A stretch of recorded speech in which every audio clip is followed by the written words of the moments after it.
Emetatron, who is the second bucket from her group and the 38th seed overall. A PB of 1 hour, 29 minutes, and 21 seconds. Hit that sub 130 mark. So this should be a really good race. All the runners are relatively close in PB, and anything can happen in these runs, as we have seen. Yeah, I think, yeah. They are starting up the race with the escape sequence here. It's a pretty boring section of the game. Yeah, we should probably just talk about the runners instead. Yeah. Louis is a particularly interesting case if you want to talk about him a little bit.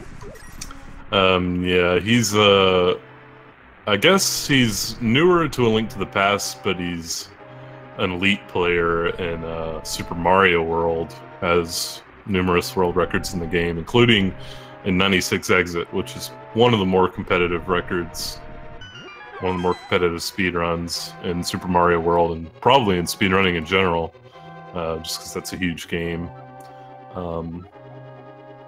So he's just a very good gamer, and he's risen pretty quickly in this game. He's been climbing the leaderboards, for sure. Yeah, most definitely. He hit that 127 mark pretty quickly. He's also played a couple of other categories recently, including 100%, low percent, and all dungeons as well. So really cool to see him in this tournament. It's always cool to see good runners of other games playing this one. So Cransoon here on the other side. You may know him as a elite rando player. He also has been doing some speedruns of Celeste recently. This is actually his second NMG run on console ever, apparently. He just recently switched over, so we'll see how he deals with the adjustment. It can be kind of weird going from emulator to console. Did you make that journey, Josh? Did you ever start with emulator, or did you start right with console? Oh yeah, I played emulator the first, I guess, 5 months or so of me learning this game. And I played on keyboard as well, so it was quite the switch. It wasn't as bad as I thought it would be, even with the switch to controller. Like, I had a PB again in no time, and I switched it probably around what Cransoon's level is now, like 131, 132, somewhere in there.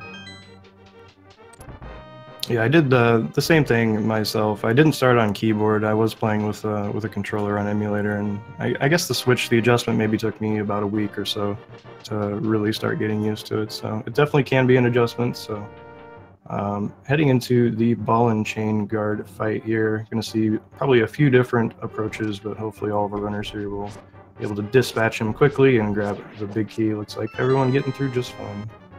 So Chexhuman has been speedrunning overall for about 10 months, been running ALTTP for a total of about 5 now. Also plays all dungeons, and hopes to be running some more glitch categories in the future. I always like to see newer players, especially of this game, also giving the glitch categories a shot. They're a lot of fun, for sure, and it lets you experience the game in an entirely different fashion than what we're going to see here, which is no major glitches. Yeah, the glitches are pretty fun. IMO. And so our final runner here, we have Emetatron, goes by Emma, running A Link to the Past for about 2.5 years now.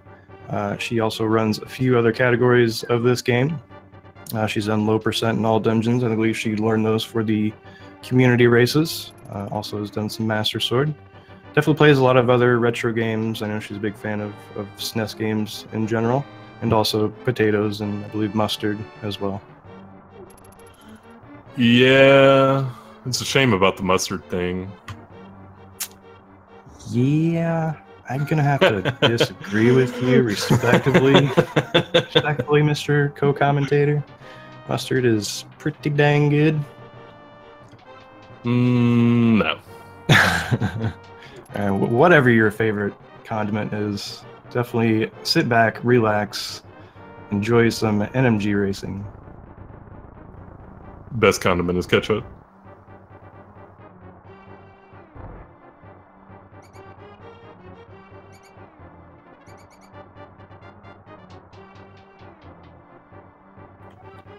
This sewer section is pretty annoying. There's a lot of like subtle RNG they have to react to. You'll get a different pattern basically every time. It actually takes a long time of running the game to become familiar with all of them. Yeah, it really does. You really have to get into the practice hack and grind these rooms over and over again to start recognizing all those patterns and learning how to handle them appropriately. I got some beeping going on already from, I believe, Chex's audio. I guess that would be what we're listening to right now. Interesting enough, I mean, it seems like we've seen this almost every single race, I swear. Somebody has had 1 heart or less going into the Sanctuary cutscene here, which can save somewhere around 40 frames, something like that, in this cutscene during the text that the priest is talking at you. So looks like he'll be rolling into Sanctuary a little bit behind the other runners, but like I said, we'll be able to make up at least those few frames because of the lack of hearts, because video game.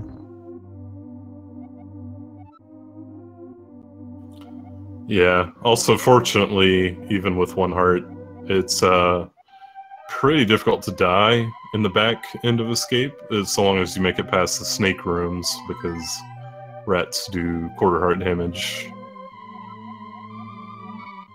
Yep, very true, and you will get a full refill here by grabbing the Sank Heart, which is probably the best safety in the game, probably the one that is most often grabbed by every single runner. You will see runners at the very, very top level dropping it.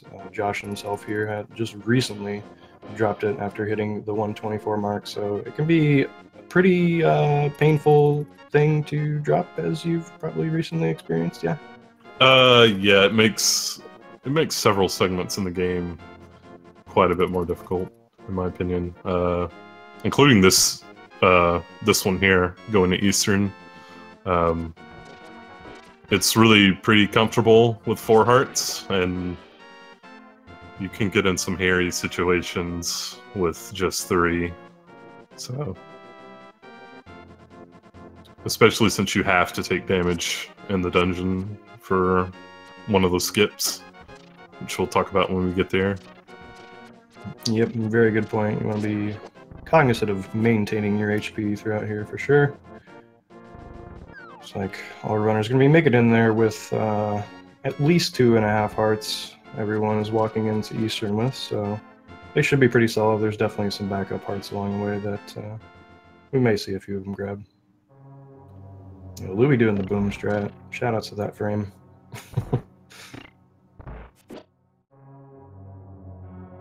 Wow, that's pretty even on this top race already.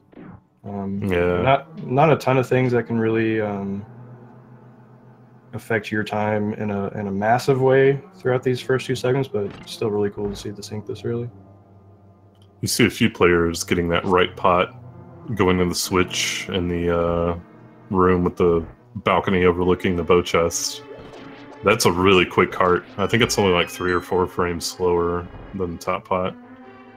So these players knowing their backup hearts. Definitely something you want to be aware of while you're racing, especially. You're going to see maybe some different strats in this race setting, as opposed to you know, something you may see when runners are really trying hard to PB. Not that we haven't seen a number of people PBing in this tournament already. I think we've had something like 13 PBs in these tournament races alone, and then probably more outside of that as well.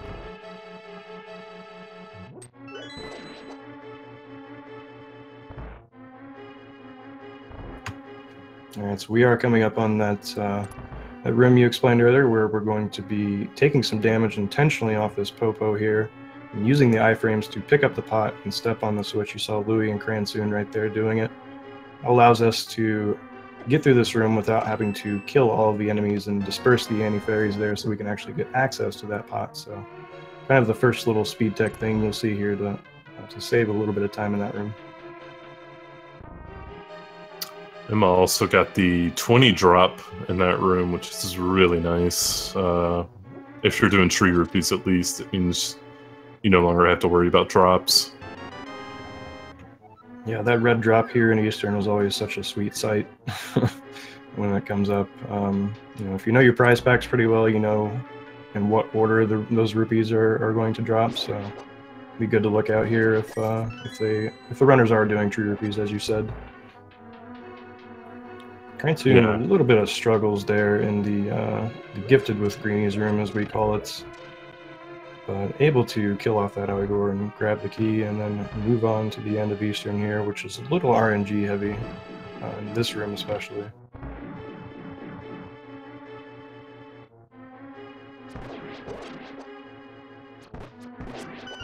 Yeah, it's the Zelda gamer room. If either of the skeletons move all the way to the wall, it can really slow you down.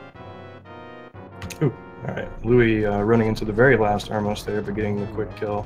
Looks like we're seeing the top right strat from most of the runners here. They're all...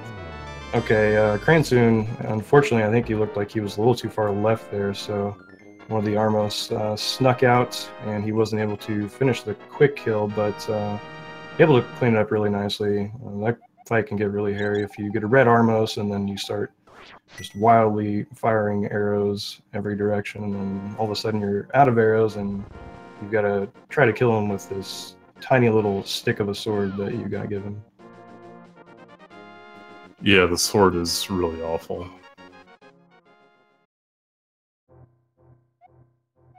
And so we'll be able to tell right here if there's going to be any sort of rupee route divergence between these runners. Louis heading directly out of Saha after he grabs the boots from him, so he will be doing tree rupees. Looks like Chex, not too far behind, is going to be opting for those safer rupees behind Saha here. Cransoon just exiting immediately, and I'm pretty sure we're going to see Emma do the same thing. So 3 of our runners here doing the tree rupees, which we'll talk a little bit more about once we get there, but Chex already has the requisite 110 that he will need once he gets into the Dark World. Yeah, the route Chex just did, it lost him about 12 seconds there, but it'll gain some of that back, a good bit of it back actually, during a later segment of the run. So it's not that much slower, but it is a little bit slower.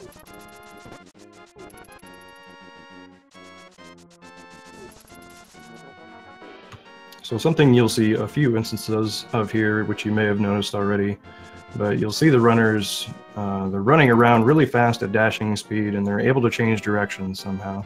And Louis is demonstrating that right now. You see he does a spin attack there, and he hits A on the frame after he releases the spin, which puts him into a glitch state that once he exits those stairs, the game gets confused and doesn't know what to do, and thinks that you're still dashing. So you just get to run around really fast, and you get to save a little bit of time on some screens everywhere. It's not a huge thing over the entire run, but one of those little frame savers we use here and there. I love it when the game gets confused. It's my goal in life sometimes, is to just confuse the game. Goal number 1, beat the game. Number 2, confuse it.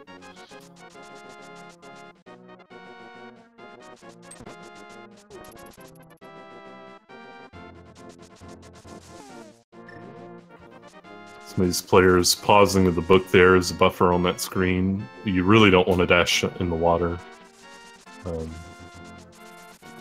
Because Link dashes much more slowly in the water than he does on normal land.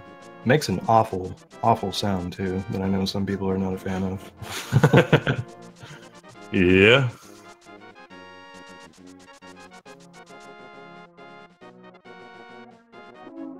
Alright, so Emma in the rupee lead here with 37. That is a significant amount of rupees to have rolling into Desert Palace here.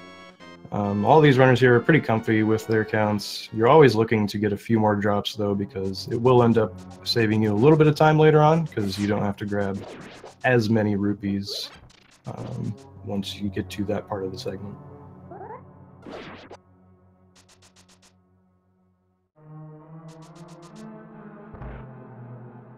Alright, so Chex here is bonking this torch key, and that's actually one of the few things we even need the boots for. The other one we already have, which is the book. But I think apart from that, really don't actually need boots in this game, but man, do they make it a whole lot more enjoyable. And that's kind of what Desert Palace is all about, is just teaching you how to properly utilize these boots and maximize your dashes all the way to the edge of the wall. And no bonking, please. Just frame perfect cancels. Okay, so Louis grabbed, you saw 5 rupees there, so he just wants to be extra secure. Oh, baby, sick chest turn on the gloves. Chest turns are more of a kind of a swag thing, but they aren't necessarily going to save you anytime, but they look pretty cool. So Cransoon also picking up that blue rupee, interestingly. So it looks like these guys just really don't want to have to grab a bunch more blue rupees from a tree that they're going to pull later on. You know, Louis going for the D2 spin speed. Doesn't get it, unfortunately. Those stairs there can be a little tricky because you're going to have to hesitate, actually, before you come off of them. So be a little tricky. That trick is risky in the first place. It can save around 40 frames if you do it really well, but obviously it can lose you upwards of a minute if you happen to go flying off that ledge. Yeah, it's a pretty risky strat. There are a lot of strats like that in this game where it's like you can save a little under a second, and then if you screw up, it's just way more time lost. This game has some wonky risk versus reward to it. Yeah, absolutely. And every runner kind of has to run those calculations for themselves and decide what strats they want to employ throughout the run. So let's see what strats they all use on the Landmo fight coming up here. Very RNG heavy boss, can be tough to handle. It's sometimes, usually this first cycle, you'll see a pretty consistent amount of damage coming out from most runners. Looks like Louis got 3, 2, and 1 maybe on his first cycle there.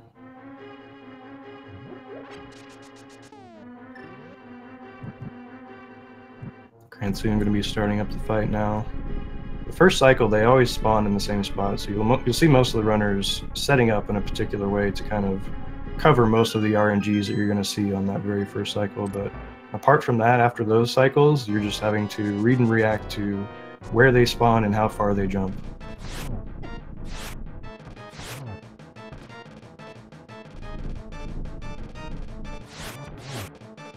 Everyone having a pretty decent fight. Looks like Emma had a really nice fight. Looks like she made up a decent amount of ground there. Yeah, I want to say that was a 3-cycle fight. Yeah, 3 cycles, really, really good. That's a really solid like average that you're looking for to hit every single time. If you can hit a 3 cycle every time, you're really happy. 2 cycles is about the best fight that a human can have. But obviously, as you're seeing, that fight can go on much, much longer, and can just be a pain to deal with. It doesn't really get much easier as it rolls on here.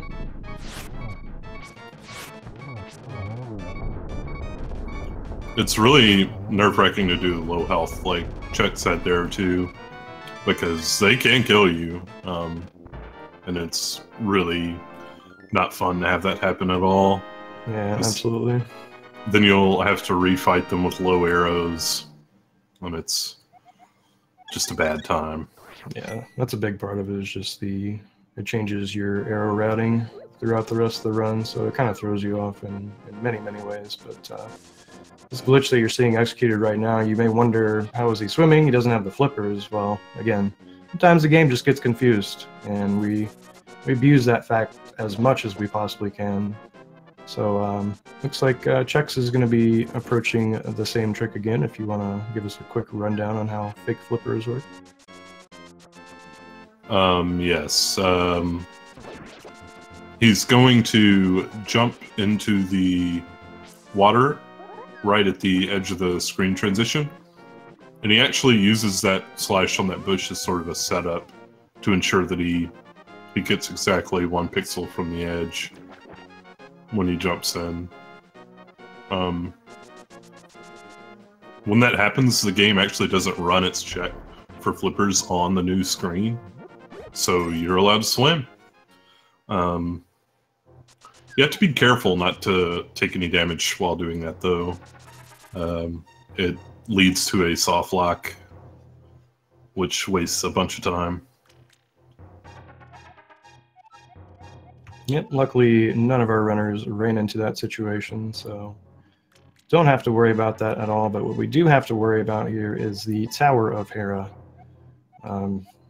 Pretty RNG heavy tower when it comes to a lot of the enemies, especially the mini Moldorms. The Stalfos we can kind of predict a little bit better, because you'll notice that whatever direction they're facing and looking in, that's the direction they're going to walk.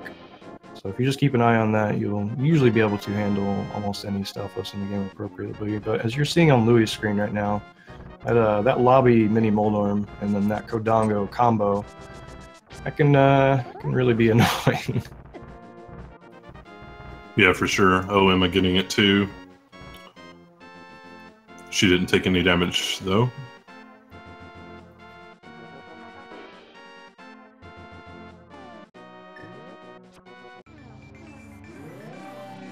So this tile room here is kind of one of the few quote-unquote auto-scrollers we have in this run, where there's really no way to save time in this room itself, because you do have to wait until every tile is dead. There is one really quirky way you can kind of finish the room early, but I don't think anyone here is going to be going for that, so you can just watch ACM's stream if you want to see that.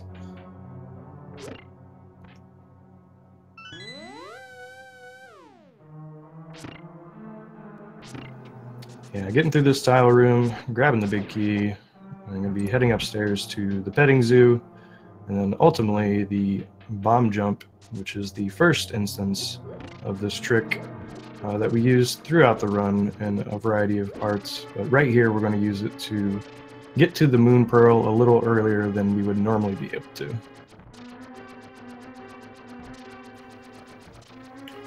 Yeah, this Beatles room is a pretty difficult room, partially because there's like some really subtle randomness to how they move, and you need to be able to react to it and kill them in different ways depending on how they move. And then we have the bomb jump here, where all these runners are probably going to go for a strategy where they stand within 6 pixels of the gap, plant a bomb downwards, and then time a bonk to be happening right as the bomb explodes, and that will boost them over. And it's important that they bonk. If you're just standing still, you need to be within 2 pixels of the gap, which is a very tight window. For sure, that bonk is very good to help you widen the window that you can use there. Louis making pretty fast work of Moldorm here, who can really be another pain in the butt. His movement can be pretty erratic at times, especially when he is close to the edge, but if you've practiced this fight a lot, you start to get used to Moldorm's movement. Cransoon taking a fall there, unfortunately. Ooh, Emma preventing a fall really nicely. As long as you're holding your sword out and pressing the direction opposite of the pit, you will not fall. Moldorm will not be able to knock you in. So I think what happened to Cransoon there was that he was dashing through Moldorm, and dashing through Moldorm, just some really weird stuff goes on that I really don't understand at all, and he can just knock you around in all sorts of weird directions, especially when you're dashing north and south like Cransoon is right now. Yeah, north and south dashing just seems more risky for whatever reason.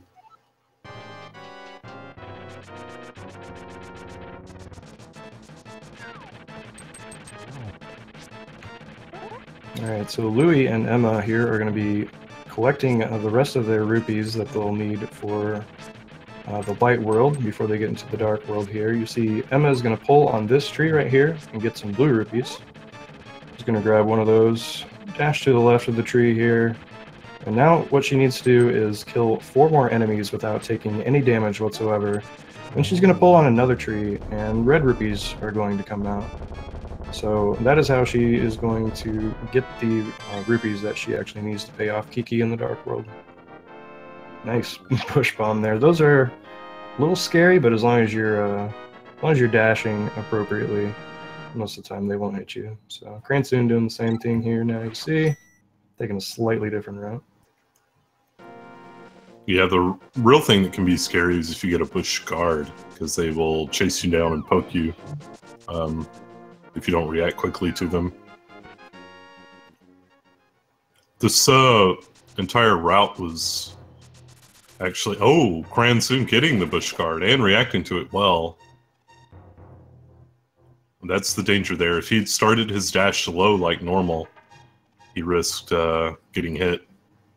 Yeah, it takes about half a second to charge up a dash, so you're just sitting there that entire time waiting for the guy to poke you, so great heads-up play there to react and not get hit. Yeah, this route was found in early 2014 by ACMLM, who these tree pools were assumed random for a long time, and but it was known like that you could get reds from them sometimes, but usually that they were blues or greens, and ECM actually went looking in the code to find out what exactly determines it, and discovered that it's completely deterministic, just by your damage taken and your enemies killed. Yeah, really cool discovery that really changed the NMG route. Those tree repeats save about 6 to 7 seconds if you do them really well. So obviously the very top players were very interested in a strategy such as that. So anytime you can find more than a few seconds here and there, this game is very optimized. So finding something like that in a game like this is pretty huge. Yeah, definitely. A question from Beheld about the format of this tournament. So the next round of the tournament, what we're doing is all the groups, the top 2 players from each are going to move on to a bracket stage, and you'll be seeded in that bracket stage by whatever your best time in the group stage was. And then we will be arranging the brackets as you normally would, a regular tournament like 1v64, 2v63, and then proceeding from there in a single elimination format.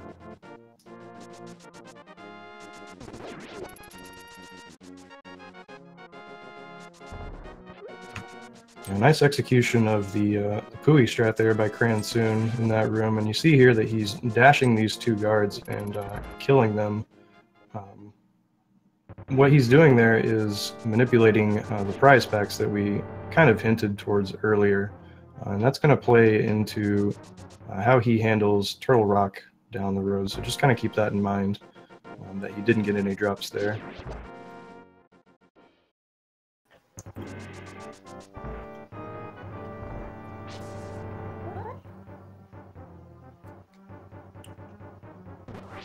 Do you know the history of the prize pack manipulation strat? I think I know who discovered it, but I have no idea how they actually came about discovering it. Who discovered it? I want to say it was Downtime Death. Is that correct? It was Downtime Death. He was in the process of dropping powder, I guess, and just wanted a more consistent way to get the fairy, because before we killed those guards and just normally, and and yeah, you could risk dropping a fairy there or dropping a fairy at hammer jump. Right. So he set out on a way to get the drop there in Turtle Rock consistently. His strat used 3 beams and a dash, though. Yours truly came up with what we do now. I don't think I follow twitch.tv/yours truly. Oh wow. Who is that? Josh RTA. But yeah, Josh has found a number of really cool things in this game and cool strats, and definitely has taught me a lot personally about the game, and clearly knows his stuff, especially when it comes to the history of the game, because he's a bit of an old boy. Yeah. But it's really cool to have guys like him still around and still able to pass this knowledge down to us. So. But back to the race here, we got almost all of our runners here are in the Aghanim 1 fight, which is a major source of RNG/time loss that you can do absolutely nothing about. Louis looks like he got pretty decent RNG. Looks like his warp is going to be 2940. So just over a 30-minute light world. Pretty decent time.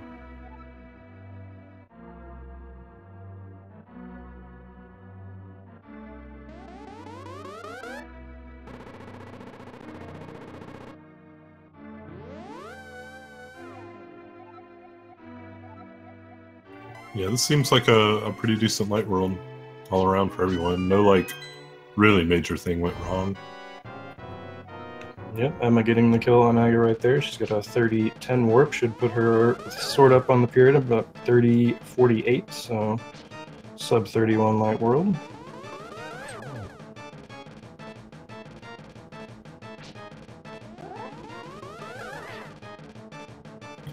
Having all the runners this close after Light World is really nice. Although Light World is definitely way easier than Dark World, there are still some things that can go seriously wrong, especially in Hera, so...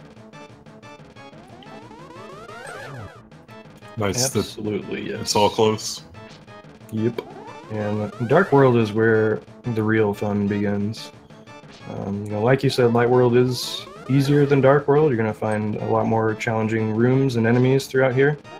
So this is where the strats really start amping up. Yeah, and I actually always really liked this first dungeon, Palace of Darkness, as a kid, because it definitely does a good job of communicating, like, okay, the training wheels are off, you know. It's just everything about it. How like non-linear it is and confusing it is. And that's exactly the word I was going to say, non-linear, because everything up until that point, really not a whole lot of backtracking or anything that you have to do in many of the dungeons. They're pretty straightforward, but this one especially, you know, you're grabbing small keys everywhere, you're mirroring back, and just like learning about the mirror and how that works is a really cool concept. Yeah, and then you get to the boss, who's definitely way more intimidating than any of the ones you fought thus far in the game. Dude's massive. Yeah, it's just a really cool dungeon. Louis doing a slightly different key route here. Does he normally do this key route? I don't actually know.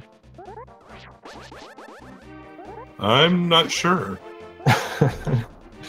I think this is the older version of the key route than what most people currently do in pod. I believe in terms of time it's about the same, but the route that we do now lets you pick up an extra bomb, which is kind of nice for the routing here. Judging from what he's typed in chat, I'm inclined to think he just made a mistake and went to the wrong room. So that's some solid detective work there. I agree. But yeah, I've definitely made that mistake before. It can be especially difficult. Okay. Sorry, I was watching Chex there and making sure that he didn't get hit by anything while he had Kiki in tow there. It would have sent Kiki back and you had to pay 10 rupees more. But yeah, playing any other category of this game, glitch categories especially, going back and forth between all these routes in the dungeons can be somewhat confusing, but something you pretty much always do is this hammer jump right here that Louis is executing. Some very precise placements of both the bomb and Link to get himself across that gap and get the hammer. Nicely done on that hammer jump. Looks like Emma's going to be going up to the same thing right now. Let's see. You can usually judge how good or bad a hammer jump is going by the number of pauses that are taking place.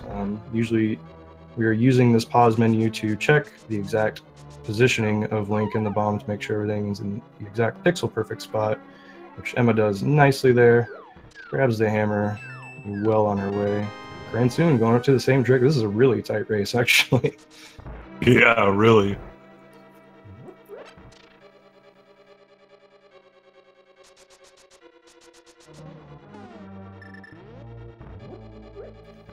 It's like Cransoon's over? Yep. Oh, Louis getting hit in mimics. Yeah, I hate to see that happen. That is painful, yeah. Yeah, sword beams are really advantageous for the very next room he's going into. Not having them will force him to do some extra menuing. As well as being able to take an extra hit on Helmasaur with that extra heart. Yeah, that's certainly not trivial damage at all, so we'll see how he handles the Helmasaur fight coming up. As you said, very intimidating boss. It can be one of the spots, like one of the first spots in the run, where it can really kind of make or break your time. Dying to this boss, it's not horrible to recover from, but man, it's painful, especially coming off of a decent light world. Yeah, for sure. I think this death does cost about 2 minutes. Oh, 2 minutes, so wow. Okay. It's a pretty decent one. Although it's not as bad as Cold Stare. Yeah, definitely not. We've definitely seen Cold Stare end a few of our runners, and that is a morale killer for sure. But let's see how Louis handles this Helmasaur fight here, dodging the fireballs that Helmasaur is spitting out, which do explode in a a clockwise fashion, but the one with which it starts is random. So as long as you're aware of that, you can usually do a pretty good job of dodging around. Need 17 hits to get the mask off here. Louis finishing up the second phase of the fight just as Emma is going into the second phase. She is opting to do just some straight up slashes there as opposed to hammers, which would be a little bit safer. And 2 of our runners through the Helma fight now. Cransoon on it right now.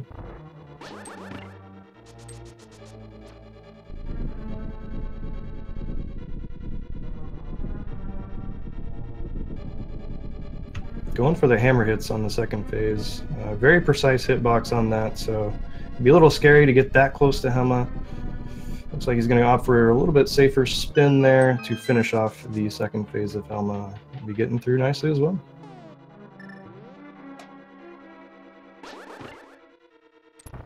Man, 3 of the runners are in the pod cutscene. That's nuts. That's pretty sweet. I don't know if we've seen anything this close at this point before, especially with quads. Like they can kind of get out of hand really quickly. But all these runners having really solid runs so far.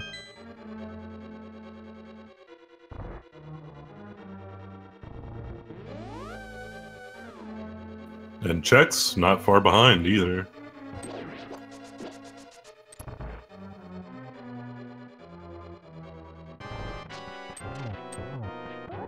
Oh, I didn't see where it happened, but I do notice now that Louis is missing 2 hearts, which means... Oh no, he's missing even more hearts now. These enemies outside a pod do not pull any punches. And, yeah. I think initially he got hit by... Oh no! He got hit by one of the Ropas, which is usually very, very RNG based. But then getting hit by that Dacto outside, which did another 3 hearts, and then getting a little bit trolled on that Hammer Dash bridge there. Louis sitting at 2.5 hearts, but pretty sure he'll be able to make it to the Apple Bapple screen, where he'll be able to bonk a tree and get some apples to refill his hearts.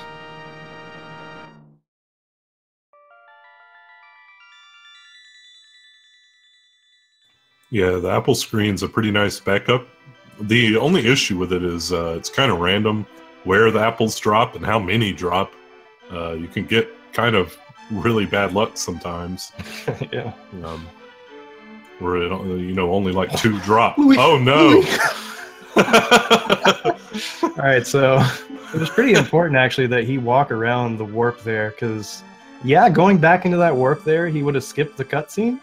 But you definitely want to stay in Light World there. So second try dig for Louis, dodging the warp, and Emma is actually, she's not racing Louis, but there's a pretty healthy race going on between them right now. So it's tough to not to keeping an eye on that a little bit at least.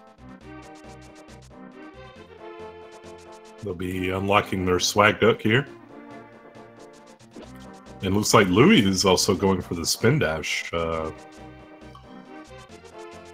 which this spin dash only saves like 10 frames. But it's also pretty hard to do well, in my opinion. Let's see. You'll see Emma just do it normally. Yeah, this movement isn't easy, and if you have to go for it a few times like Louis did there, you're definitely not going to be saving any time with it, but cool strat nonetheless. Let's see, he's going to bonk this tree from the right side over here. Let's see what kind of apples he gets. Pretty bare, but at least he gets a few more out of it. I think he'll be pretty okay going through Thieves Town.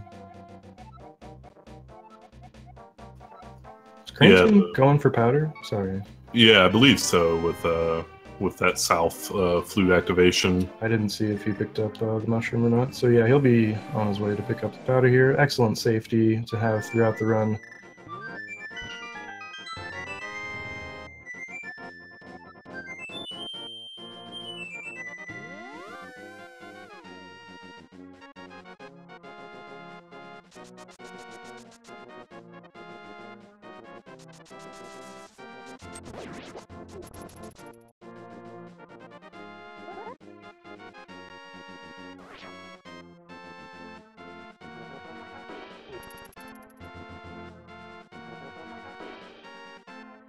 Yeah, powder costs something like, is it 35 seconds? 35, 40, something like that, yeah. Yeah. And it's just OP as heck, like, and you'll see Cransoon using it. For a long time running this game, we didn't really know how OP it was. I guess it was about the time I started learning in 2013 where people were like, well, you know, this powder stuff is pretty amazing. Before that, runners would like get extra heart pieces and. Did everyone know about bunny beams and the anti-fairies and everything? I think just people hadn't like figured out where it was best to use it. Okay, right. Yeah. But yeah, definitely a safety you see taken a lot and kept for a very long time. For a number of PB levels, there are definitely a few runners who have kept it all the way past sub 130. So. Very good safety to take, especially for a race setting, and you see both Cransoon and Chex picking that up here.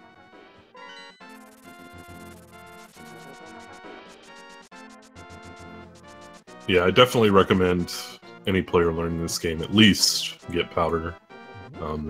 It's just super helpful. I know as a kid, I definitely did not know about the anti-fairies or the bunny beams, and didn't really know what powder did other than kind of turn some enemies into a funny sack-looking thing. So I was a little mad to find out about it when I started running this game, that you could just do that everywhere. I'm like, man, I wasted so much money and time on bottles and potions. I could have just been using this all along.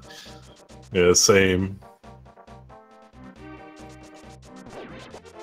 Let's check back in with Louis here, who's sitting on 3.5 hearts. Going to be coming up to the prison now, where he can grab, optionally, a few hearts under some pots here to kind of restore his health. Looks like he's going to opt for the dash strat up through here.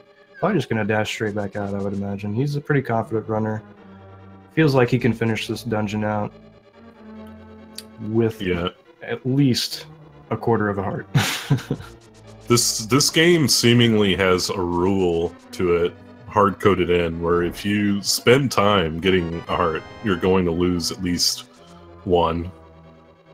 And that prison is actually one of those rooms that seems to function that way, where a lot of the times stopping for hearts can be dangerous compared to just doing it quickly. There's much more of a chance of having to interact with the enemies if you stop for hearts, so that might have factored into his decision not to get any.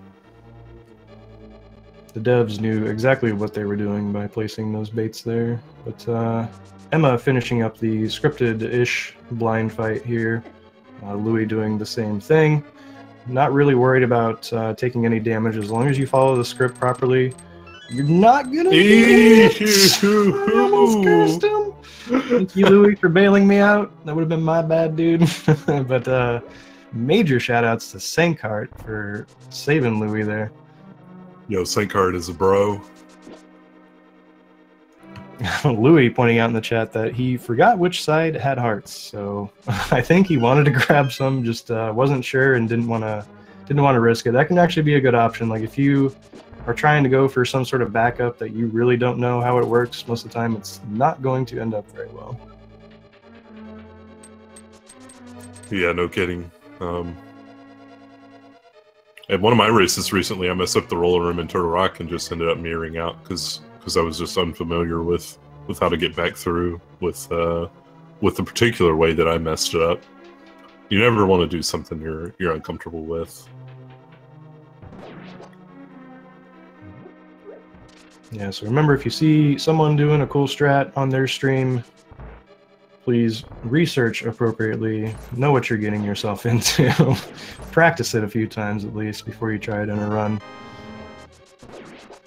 And know your backups, that's for sure. Alright, so still a pretty tight race here. Emma out in the lead of everyone. I'm going to be picking up the Tempered Sword here. Louis getting the Frog and be doing the same. And Cransoon is in the Thieves Town cutscene.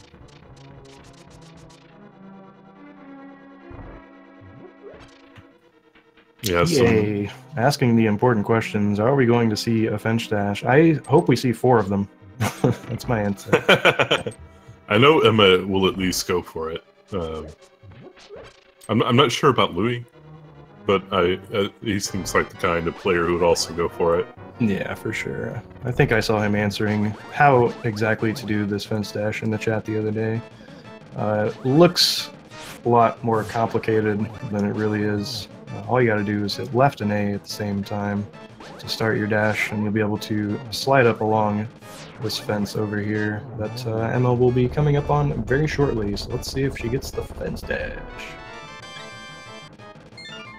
Left and A. Nice! Let's go. Getting the Fence Dash. Saving the frames. Alright, Louis' attempt. Left and A. Oh, no. He just hit A, unfortunately, and didn't end up moving beforehand. So if you do hit left and A at the same time, you'll only move for 1 frame, which will move you 2 pixels, which will put you on the correct line for that dash up the fence there. But good on him for going for it, at least. I appreciate that.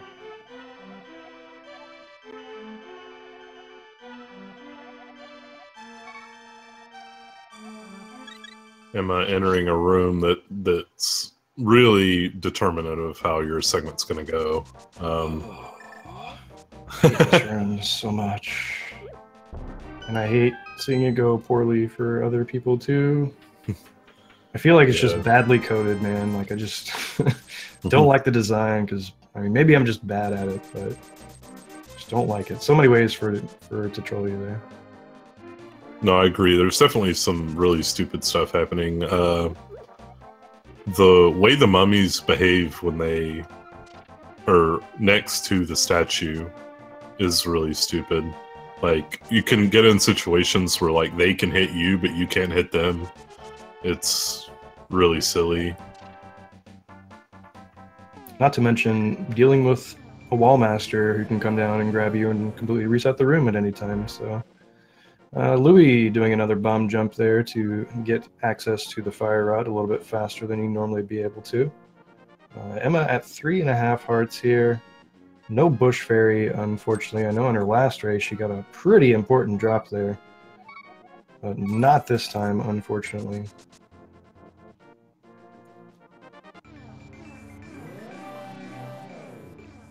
Yeah, bushes, interestingly enough, kind of work in the same way that enemy prize packs do, where the bushes will drop things in a sequential order. And if you are dashing through some of those bushes, sometimes they will drop things based on their particular drop rate or table. So kind of cool how that works in this game. Yeah.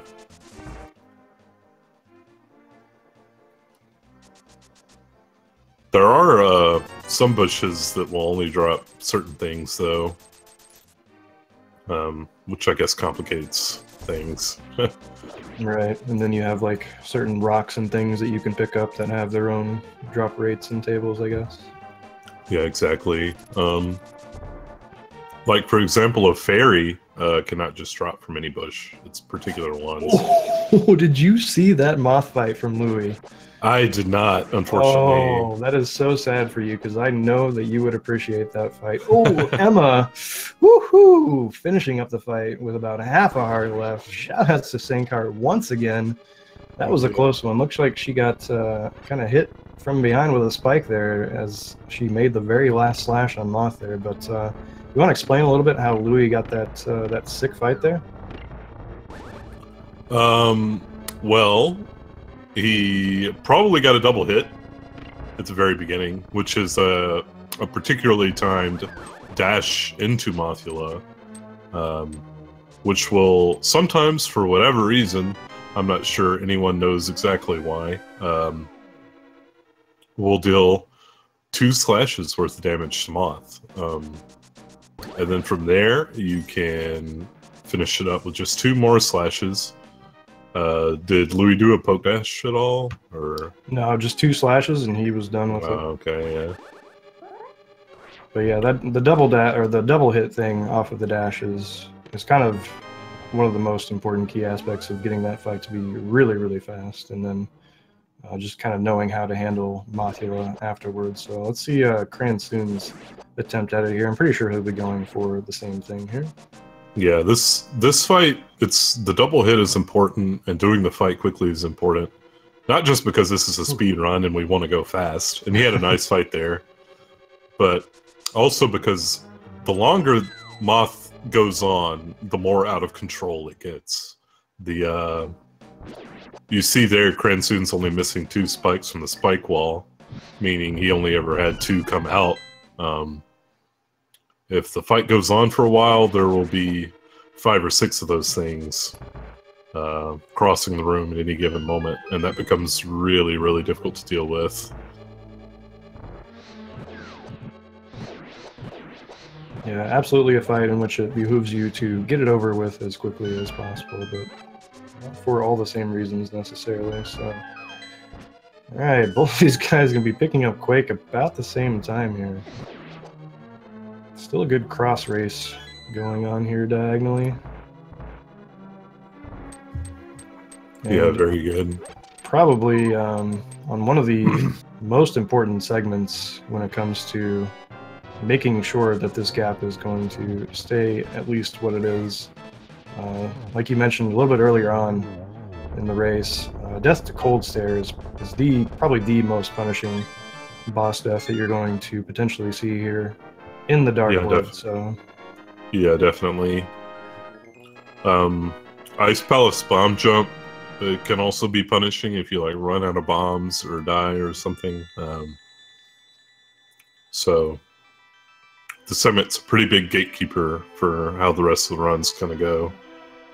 You really want to get through it. It's a huge load off if you manage to get through. Yep, always a good feeling to get that last puff down.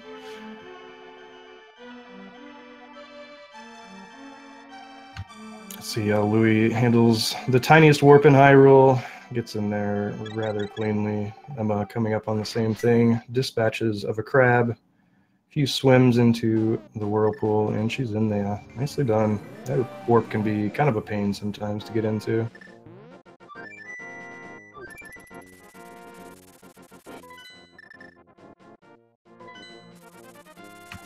Pretty nice ice too from Louis there.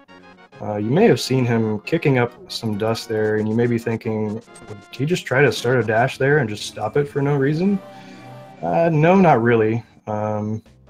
Ice physics in this game, much like any other game that you're likely to play, are pretty awful to deal with just moving around normally, but we can kind of abuse some of the game's mechanics and use either our sword or an item or a dash to kind of get a little diagonal boost of movement on the ice. So that's what Louis did there to kind of be able to control himself a little bit better on the ice and go a little bit faster as well.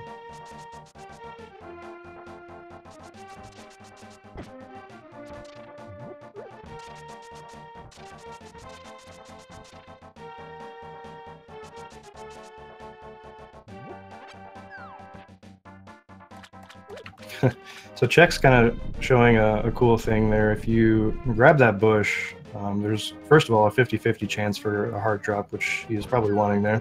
But if you jump off of that ledge while you're holding that bush, you'll actually be able to walk really, really fast after you jump off it to get over to the catfish to toss it in. But Louis, on his last bomb right now for the Ice Palace bomb jump, lines it up, gets across. Very important trick to hit. Emma also getting through it nicely. Gosh, this cross race. This race is Louis so and good. Emma. Nice D-pad, says Louis. So I didn't actually see what happened with his Ice Palace bomb jump. He must have had a few mishaps there, but able to get through it on his last bomb. So, oh my gosh. I thought they were going to hammer it like the same exact times. Yeah, as you can see there, the ice physics really, really tricky to deal with. Yeah, definitely. We have our puffs coming up.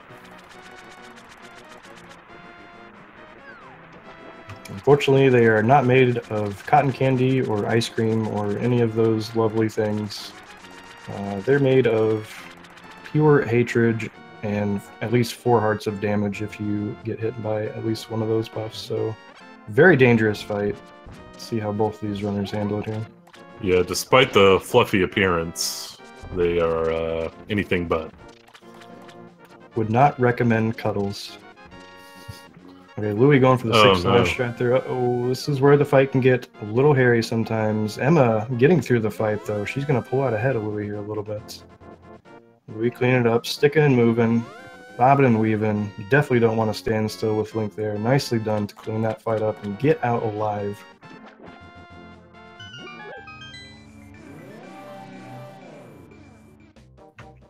Louis clarifying that he placed the bomb 1 pixel low. And that's all it really takes for something to go wrong in this game. You can just be a pixel or a frame off of doing something and things just can get out of hand. Yeah, Emma had a really nice fight there.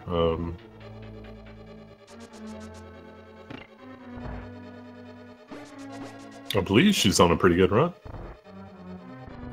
Yeah, definitely seems like really solid pace. I know in her case especially that she is definitely on PB watch. Her sum of best is well below her PB. I think around the 3-minute mark or something like that is the gap between those two right now. So she's definitely due for a PB in any of these runs. So definitely cheer on Emma as she finishes up her run.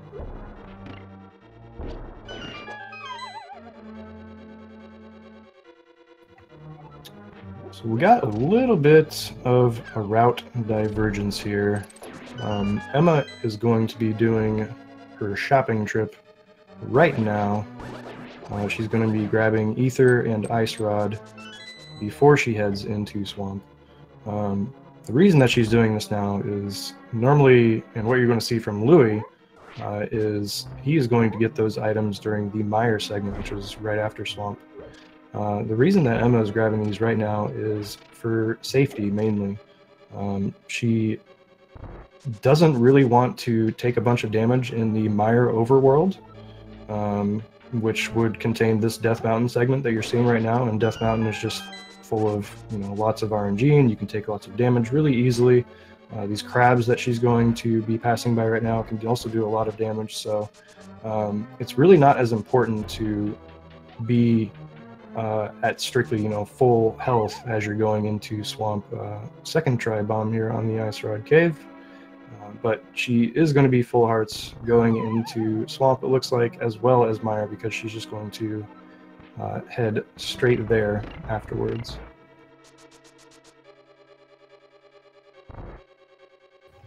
Chex kind of scared me there with pushing that block. That block, yeah.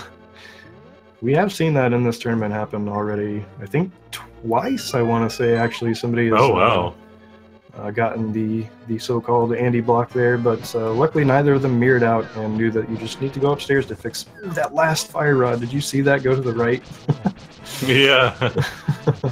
That can be a little scary. If you miss one of these fire rod shots here, obviously you need full magic to dissipate the shell that is around Cold Stare. Ooh, 1 heart. Got 2 more puffs to clean up. And we moving around with the sword charge so we can release a spin. That one didn't connect. That's a little scary because Link is locked in place when he is spinning. And he dodges the last ice. Shoutouts again to Sankart.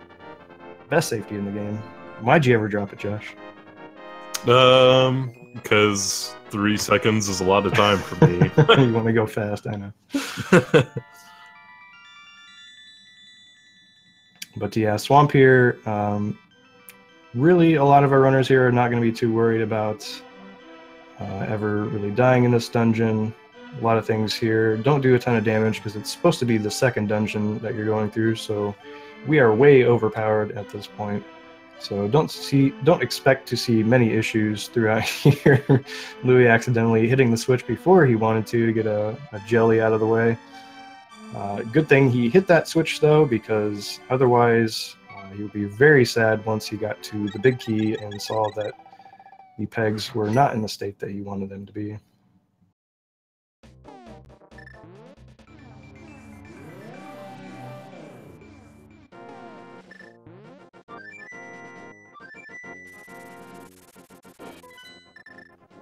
Yeah, Swamp is almost like having another Escape Eastern in there. It's just got a similar feel to how it's just more movement based and with very few tricks or anything. It can definitely be a nice little breather in between Ice and Mire, which are 2 of the more stressful segments in the Dark World. Yeah, for sure. Although this dungeon has a very good boss to do fast. It's pretty hard. I'm not sure if any of these players go for it. Maybe Louis. Yeah, I think if anyone, we may see it out of Louis. Actually, you know what? Cransoon might do it as well. I feel like he spent some time learning the zero cycle Argus strat. Yeah, so hopefully we'll get a little bit of a taste of that, at least somebody going for it. But yeah, really one of the coolest quick boss kills in this entire game. I think everyone got the M-Chan room where they got the RNG, or they can just dash up through those water tektites as you saw Chex doing there. So shouts to M-Chan.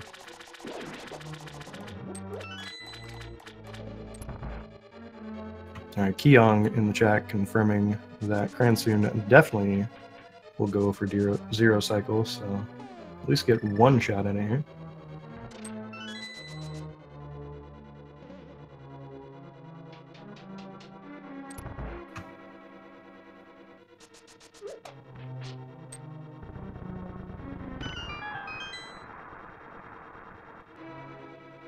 Still really cool that everyone is in the same dungeon. Yeah, yep. Oh no, Louis bonking on that DoorDash. That DoorDash is actually very similar to Fence Dash. I actually try to use, I don't know, do you go for the DoorDash? Yeah, I just do just a down left into a dash. I do down left. Yeah, Louis going for the zero cycle here. Ooh, has 3 more puffs to clean up. Ooh, does the item dash again, but unfortunately not quite fast enough. Gonna get the empty cycle here from Argus. Yeah. I'm gonna go for the Fire Rod quick kill here. 2 Fire Rod shots in a spin, and he's out of there. Nice, really nice attempt though. That strat can be very difficult and very hard to deal with if you want to explain that a little bit. Yeah, so he dashes into the room and holds B, so he keeps his sword held out. And then he tries for an item dash, which is just Y plus A on the same frame with the hook dash. And if he does it correctly, the first puff will be killed instantly by his sword. And from there, he just wants to start hooking the puffs in normally while he continues holding B. And it needs to be timed correctly, especially the first, like, couple of hooks need to be done with a very particular timing. If you do it too fast, it won't work. If you do it too slow, it won't work. It's pretty specific. But you get to a point where you're just really trying to hook them in as fast as you can. And you need to be able to do it consistently. You need to be able to read Argus's RNG while you're executing that technique. So it's a pretty deep and involved boss fight. Yeah, it takes a lot of practice. Yep. And Cransoon, his attempt here, looks like he didn't quite have the timing on that hook, like you were explaining, and accidentally hooked the door. So you saw Emma opting for a safer version, but pretty much just as fast as if you go for the 0 cycle and end up missing it and only getting the 1 cycle no move. So pretty much killing Argus at the same time here. We're going to see a little bit of a difference because Emma already does have Ether and Ice Rod, and Louis is going to collect those items right now, and I think Cransoon will be doing the same thing.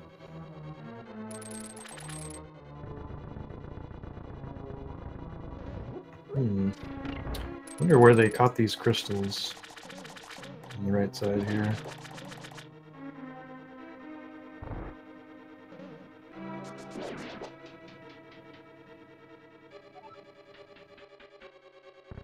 What do you mean? I just mean since there's quite a big gap between the top of Link's hat and the crystal there. Oh, yeah. Don't think we saw optimal crystal pickups. Which is one of the smaller, sillier things, I guess, in this game, but yeah, one of the more recent finds, I guess, in this category, in this run, this game. Yeah, definitely. Before it was just assumed to grab the crystals and the pendants as low as possible, which actually does make you collect the items quickly. Like Link actually lifts them above his head faster the lower you are. The problem with crystals specifically is that results in a much slower cutscene, because the crystal sort of has to rise up to the center of the camera, and if you're low in the camera, that's going to take longer. So you end up needing, or it ends up being better to optimize for that more than how fast Link catches it. So with the Swamp Crystal particularly, you kill Argus low in the camera, the crystal drops very low. You actually want to catch it very high. You want the crystal to basically fall at your feet. Ooh, shit. I'm sorry to interrupt here. The Mire 2 that we just saw executed by Louis and Emma there, very, very good. Well done executing those with the sword beams. Probably one of the coolest rooms in this dungeon to see executed very well. Nice language, Green Ham. My bad. I was too excited.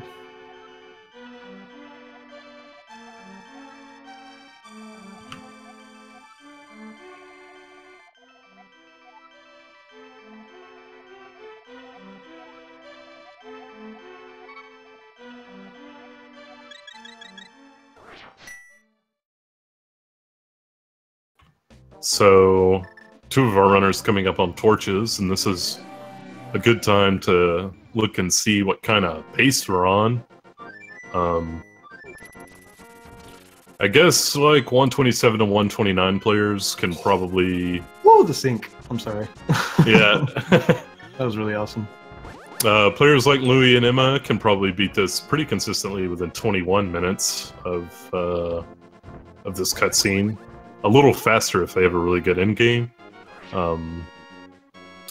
Of note here is that Emma's almost certainly on PB pace, so we got a little bit of a PB watch here. PB watch!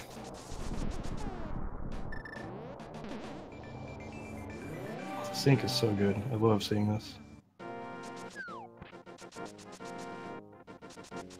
Alright, Cransoon in Mire 2 here, cleaning up these last few popos, checks. Collecting the ether, will most certainly be getting the ice rod right after. Really not too far behind at all. Once again, we still have a very close race between everyone that can be turned at almost any moment.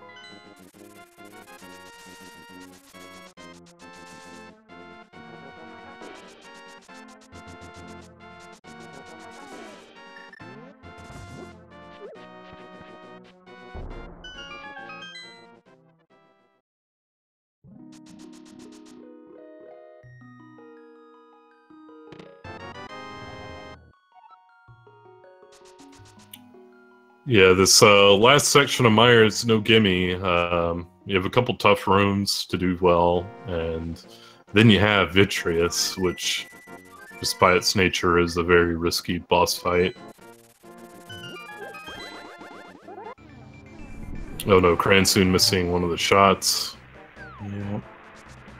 So one kind of quirky thing about this game is that as you're pushing a block, it turns into a sprite that you can actually use items while it's in motion, and they will just go right through them. So we kind of abuse that mechanic to light these torches here as such. And Louis depleting his last bomb here to open this wall, and also quickly change to the fire rod. Emma doing the same thing. And I think I'm going to stay pretty quiet for the end of this dungeon because I want to enjoy the sync here. Yeah, this boss fight's pretty rough. They're going to take damage boosts from the little swamp around Vidi to try and get some spins off, so we'll see how it goes.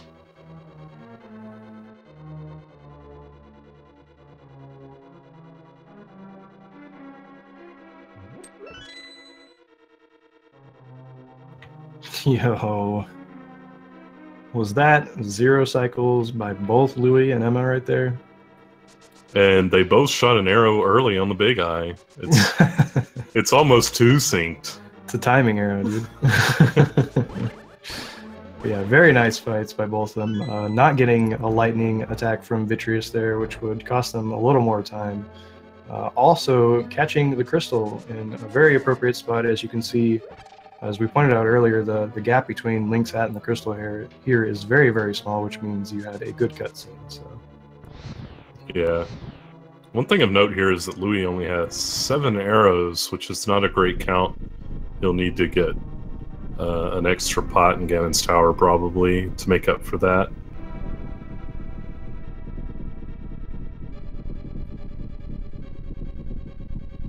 Yeah, no early menu to mirror here in the Vitreous fight. That scares the heck out of me, honestly.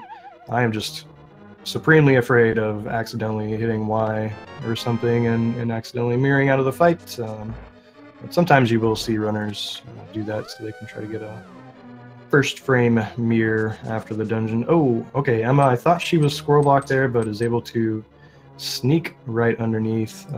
Louis, did he go for the Waffle House drive-thru? No, he did not. Okay. But he did do a double hit on one of the squirrels that was in his way. That is some really good tech. Shoutouts to Blunt Bunny on Cransoon stream. That happens if you go too fast in that room. Unfortunately, it's just one of those rooms that you can go too fast in. Shoutouts to speedruns where you get punished for going too fast. Yeah. But Cransoon is finishing up the Vidi fight here. Gets 1 lightning cycle, but is able to get out of there with his life. Powder coming in pretty handy with that anti-fairy conveniently located right before the fight. So.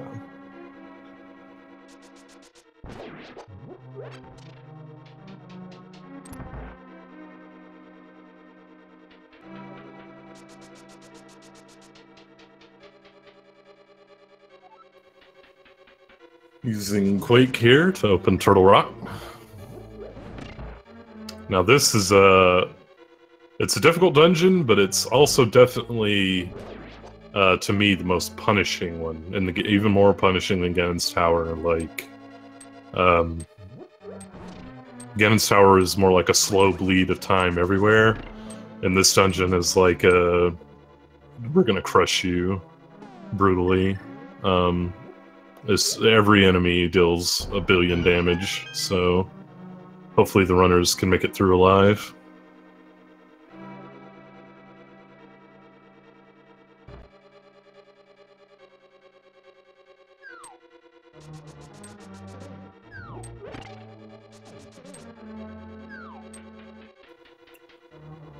This roller room is very important. Oh, Emma... She still decides to walk through. Wow. Yeah, taking a little bit of extra damage there. You do want to take at least one of those hits from the roller intentionally to get iframes to go through the second one, but Unfortunately, it looks like she hit the first one a little bit too early, and her iframes ran out, and so she got damaged by the second one. But hopefully, if her prize pack manipulation went well, Oh, boy, wow. those flying Pokeballs. Okay, Louis is making his way through Chomps here. He's still got full hearts, so he's in quite the opposite situation that Emma's in here. Nice backup, really nice patience there to stay on the pegs and keep those iframes. Yeah, that was really good.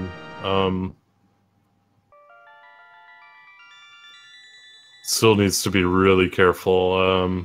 There are a couple... Hopefully she just gets the fairy at Poke 1, which will ease up the dungeon quite a bit. One heart is rather nerve-wracking. Yeah, absolutely. Let's see what RNG she's going to get here in Poke 1. 4 potential spots that they can go to. Looks like she's getting a bottom one. Looks like she's going to get bunny beamed here, so she understands that she needs to not get hit by absolutely anything in this room. Oh man, getting bunnied makes it so difficult too because you cannot use any items. Nice, there's the fairy drop. That is so clutch right there. Okay. Whew, man. She's still in a tough position on magic though. Really needs to get a magic drop in Poke 2. Yeah, that's a very good point. She's going to need that magic for a few of these rooms coming up later on, and she most importantly needs it for a room downstairs where she needs to make a Samaria platform. So there is a small magic pot in this double Poke's room coming up, but the full magic drop is the next one in the prize pack. So let's see what drops she gets here. I remember she was practicing this room the other night, or Poke 1, not Poke 2, and she was talking about how bonking is the worst thing ever in that room.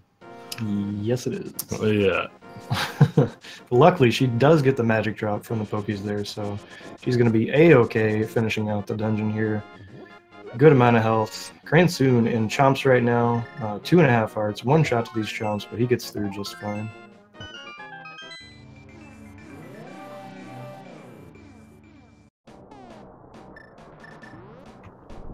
Alright, Louis is going to be coming up on the laser skip here. He's going to try to be putting himself on a precise spot here to get past the laser. Only the front portion of the laser there can actually damage you, so you are safe to be moving through that back part. And is able to get to that key. We're going into the Trinex fight here pretty soon. Nice cane dash. I think he's got iframes. Dashing through the Poke there. We got Emma's attempt at the laser skip. Oh, Cransoon takes a hit from one of those floating skulls who do 4 hearts of damage. Looks like Emma's going to be blowing open the safety wall here.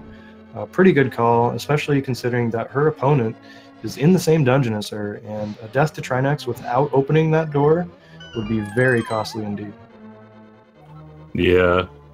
I wonder if she's aware at all of where Chex is in relation to her. Yeah, that's a good question. Alright, Louis finishing up the Trinex fight here. Needs a spin to get a double hit and another slash to finish off the fight. Nicely done. He's going to be rolling out of T-Rock. Cransoon, though, really not too far behind. Anything can still happen in both of these races.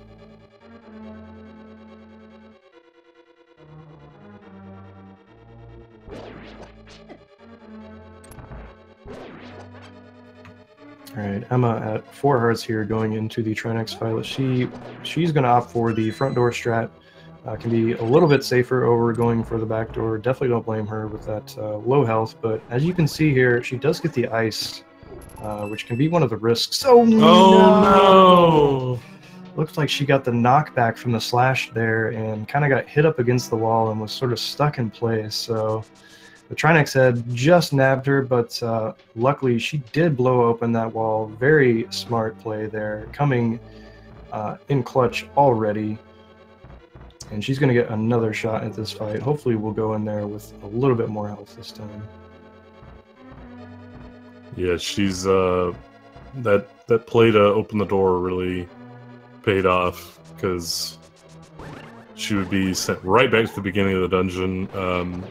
She maybe would have still been a bit ahead of Chexhuman, just because he would still have to be getting big key like he is here, but It would have been way closer than it is now, that's for sure. Alright, so second try here, getting through this phase. Now on to the second.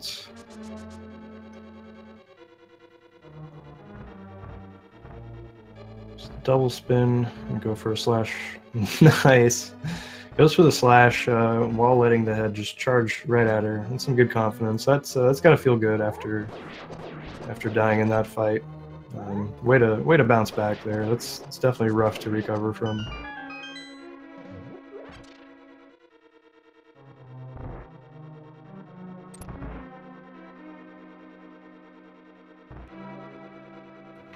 You know, we got Cransoon going for the backdoor strap. It kind of bails out of it because he missed his first shot. Can definitely be really tricky to stick with the backdoor strat after you've missed one because that first head is not going to be in a very good spot for you to slash it from the back. So very smartly bails out of that strat and goes for the front door.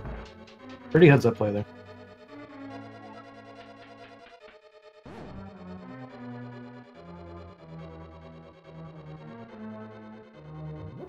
Now we got Louis in Ganon's tower, and Emma joining him soon.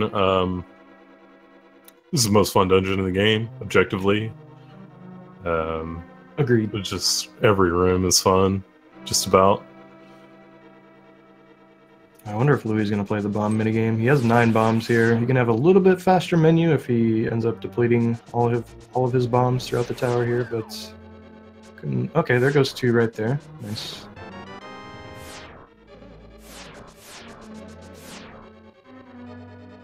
One of those really small things, but sometimes you get an A-bomb drop from the Pokies and T-Rock, and you've got too many for G-Tower, so just a fun little mini game that you can play with yourself to try to get rid of all those bombs before you get to the top of G-Tower. Alright, Ice Armos fight, very clean for Louis, nicely executed. Pretty much kind of the same fight as the Light World, but just on ice. You can get the same quick kill with 18 arrows. Man, these chest turns from Louis, though. I've seen at least 3 or 4 of them, I want to say.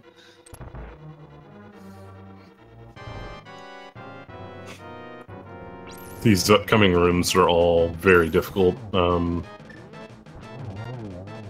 Mimics rooms coming up are some of the hardest rooms to optimize in the game. It's like Louis going for the Joe strat.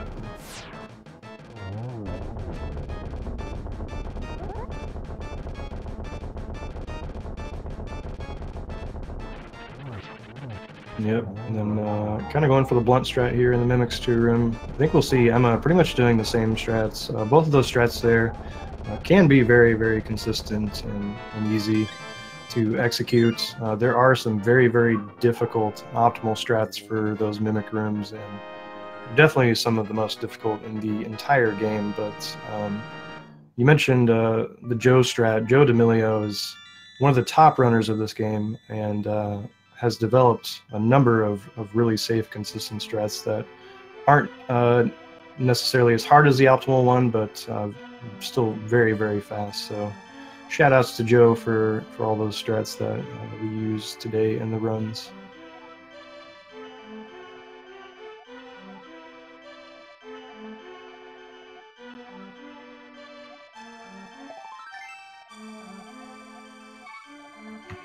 Louis having a pretty nice gauntlet here. Gauntlet is more very fast-paced action where there's lots of RNG in every single room, and you have to read and react very quickly to the enemy patterns.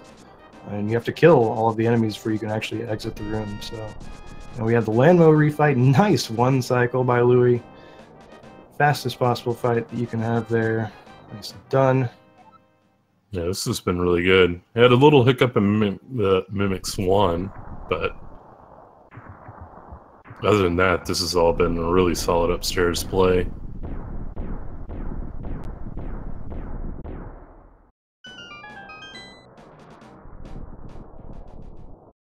Nice Mimics 1 from Mimic here. Going into Mimics 2. Slightly different strat than we saw from Louis, but man, that was well executed. Yeah, you definitely don't want to keep your sword charged and release a spin or anything, and she quickly turned and finished off the other Mimic there.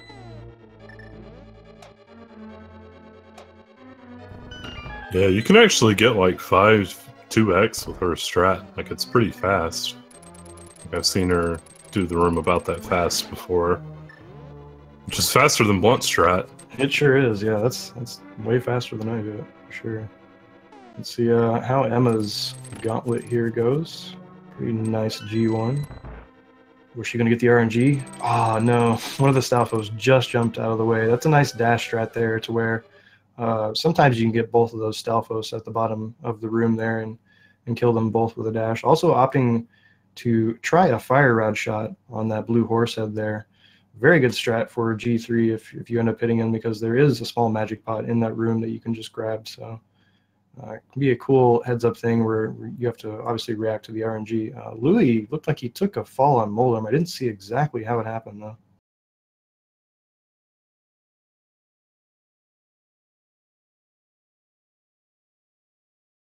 Yeah, I didn't see it either.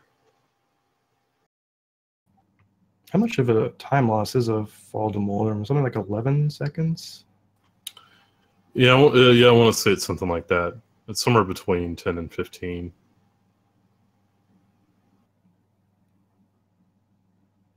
All right, so Louis in the end of Ganon's tower here, where he will be facing Aghanim again, but a real version and then 2 clones. Nice pattern here on this first one. Hopefully he gets a triple out of this, and he does. Nicely done. Let's hope he doesn't get a blue ball from Aghanim, and we have the potential for a 2-cycle. Unfortunately, there's the blue ball, but he's still got 2 hits, so he just needs 1 more to finish off Aga. 3-cycle, excellent Aga 2 fight. Take it every time.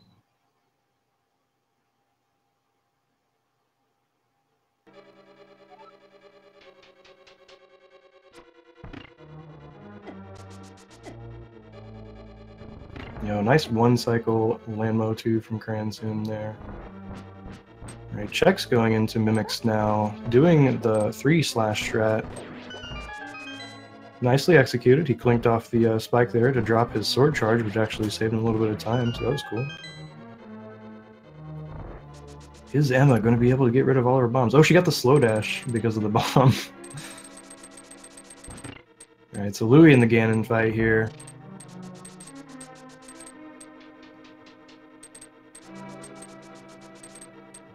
Going for the 1-on-1. Looks like he's going to be able to get it cleanly. Gets out of there. We just got to dodge some fire bats. Fire bats can be on to the 3rd phase now.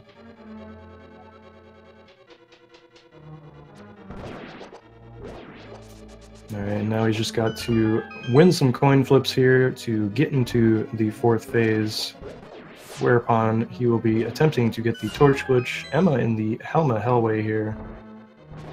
Struggling just a little bit, but ends up getting that dash through.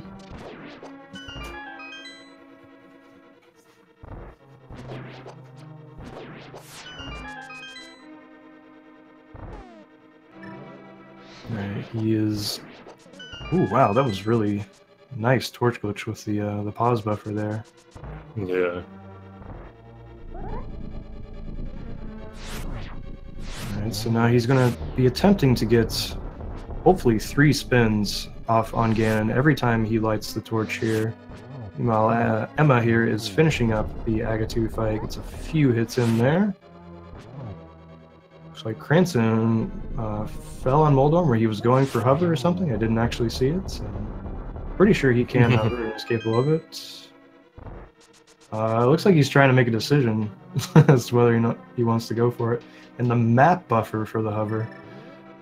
And Louis finishing up Ganon. The pig is down. GG to Louis. Grats on the win.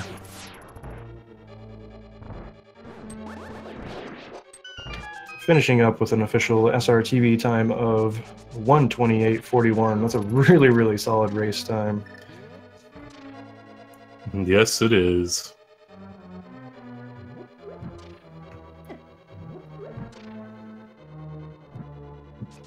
Meanwhile, we have Emma in the Ganon fight now. Chex is at the end of Ganon's tower, so if something does go wrong on Ganon here, we could see this gap close down just a little bit. So Emma going for the 1-on-1 here, gets hit by a fire bat. I think she got enough slashes in. Ooh, nice use of the hook shot there to not take any damage from the fire bats. Yeah, that was close with the hook shot there. It was very close. That can be a little risky sometimes. Using the hook shot will lock Link into position, so sometimes you'll get a fire bat flying at you, and there's not a lot you can do about it. But Emma's going to be heading into Phase 4 here, and this is going to be interesting because she has now missed the torch glitch, but I think she'll be able to recover from this. I think she knows how to handle it as long as she doesn't take any more damage. Yeah, she's officially one shot can't to take, anything. Can't take any more damage whatsoever. Also, another interesting story coming here. Doesn't Chexhuman have a 137 PB? Yeah, that's what it is listed as right now. So definitely on sick PB pace right now for Chex.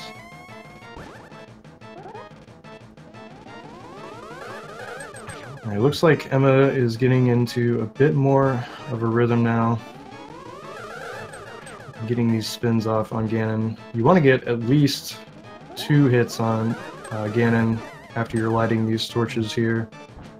Yeah, she's definitely familiar with how to do it. A lot of players, especially at the 129 level or so, don't really know how to fight Ganon without torch glitch. Yeah, and she's trying to be very quick with these torch lightings and come off of them very fast in order to charge her sword quickly. So a few misses on the torch here, but she's really just trying to do it well enough. Smartly bailing out there, because if she lit that, Ganon was going to be right there on the bottom left with her. So I may have taken a hit and gotten knocked off there. So playing this fight pretty safely.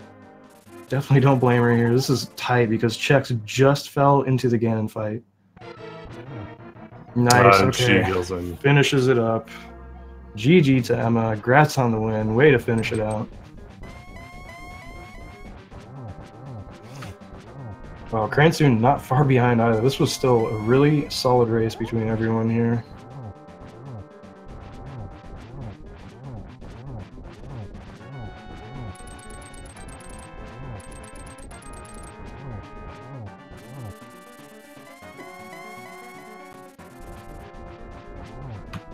Yo, GG to Cransoon.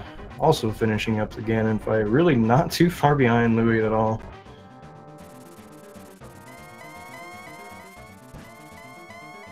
Looks like Emma wrapped up with an official time of 1:31.40, and Cransoon with a 1:32.09. And Chex not far behind them at all.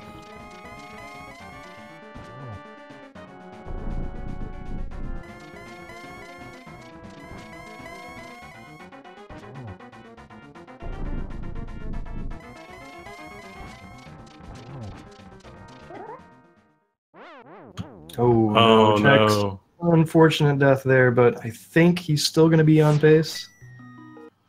If his PB is accurate, I don't know if he's still running against a 137 or not, but if he is, he definitely still has the potential here to PB. And we are joined now by the winner of this race, emetatron. Yo, what is up? GG Grats. Thank you. That was an exciting finish, let me tell you. How did you feel after missing that torch glitch there? I was actually a little bit rattled by everything that was going on. Like, I made a lot of weird mistakes at the end there, and then I was like, oh crap, I missed torch glitch. And then I forgot how to do it, and forgot how to use the lamp, I guess, and I was pretty scared though. Yeah, and then especially being down at half a heart. Second race in a row now where I've only had half a heart at Ganon, so yeah, no kidding. And my MO. Second race in a row where you've kind of been somewhat bailed out by a really well-timed fairy drop. How about that Turtle Rock? Yeah, shoutouts to Turtle Rock, man. That was quite a dungeon. I don't even know what happened there, but everything, almost everything, I think happened. Yes, I was just trying to showcase it the best I could. Yeah, really showing off exactly everything that can happen and can potentially go wrong in that dungeon, but luckily getting that clutch prize pack manipulation from the pokies there. So, but GG, good race overall for sure. Thank you. We are also joined now by Cransoon, who finished up his race with a really solid race time, 1:32-ish. Unfortunately, not able to get the win today, but really not a bad run at all. Definitely kept it close with a lot of our racers the entire time. So GG, Cransoon. Thank you. I think I typed it in the chat at some point in the middle of the race. I think it was like after Swamp, but the thing that sums up my thoughts about that run is just painfully mediocre. Like, there was nothing catastrophically bad. There was no deaths, no like falls on bomb jumps or anything like that. Like, it was fine, but there was nothing particularly good either. So it was like that sounds about right given the time. Like, I don't know. Just felt intensely average the entire time. Exactly, exactly. It was like there were spots where I was like, oh, something could go wrong, but I've got powder, and runs like these are the reason. Because if I didn't have powder, I would probably have finished about, I don't know, 5 to 10 minutes farther behind than I did. So yeah, for like, sure. That's why powder is a thing for me. I think Sorry to interrupt here, but I think Chex just finished up here. It looks like on his splits he has a 1:35.23 final time here, so that should be a PB, I hope. Based on the time that he was seated with, that would be. So the splits are green. Usually that's a pretty good sign, so hopefully that was a PB, but either way, GG Chex. GG, Chex.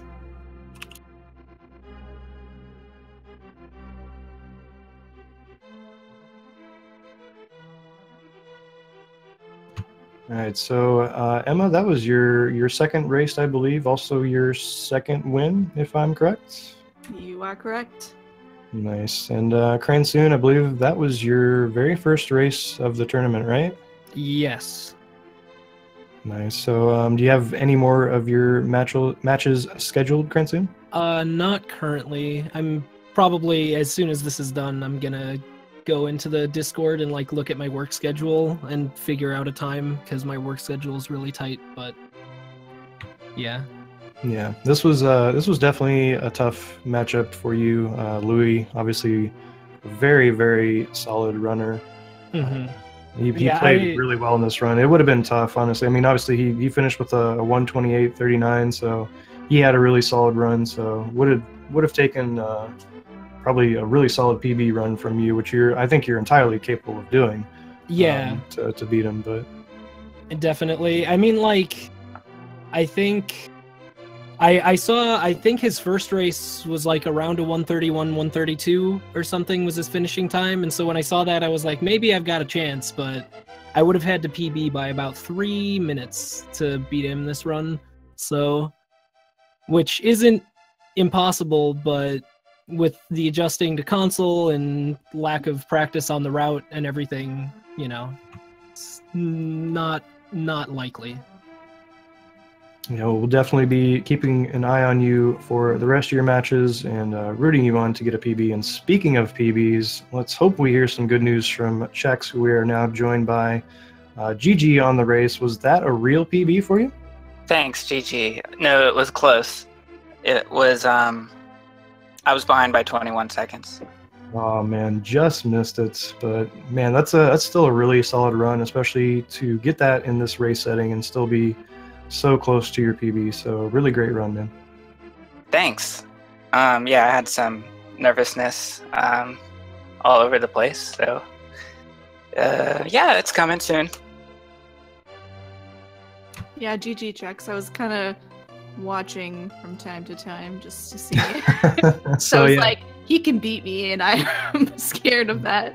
That was definitely something I wanted to find out from each one of the runners here, whether or not you guys were actually watching the restream or not, because it was actually a very, very close race between almost all of you. We had all of you pretty much in the same dungeon almost throughout the entire run. So, Chex, were you watching the restream?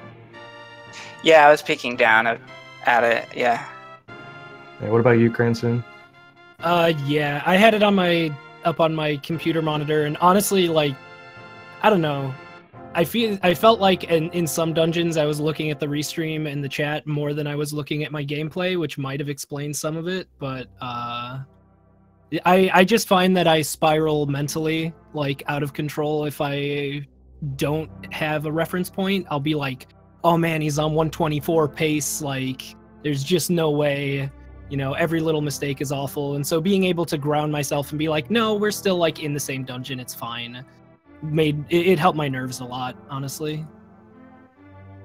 Yeah, it's always something that's really interesting for me to see with each of the runners and how they do approach this race setting and whether or not they keep an eye on each other. But yeah, that was a really great race to watch. So thank you guys for putting on such a great show.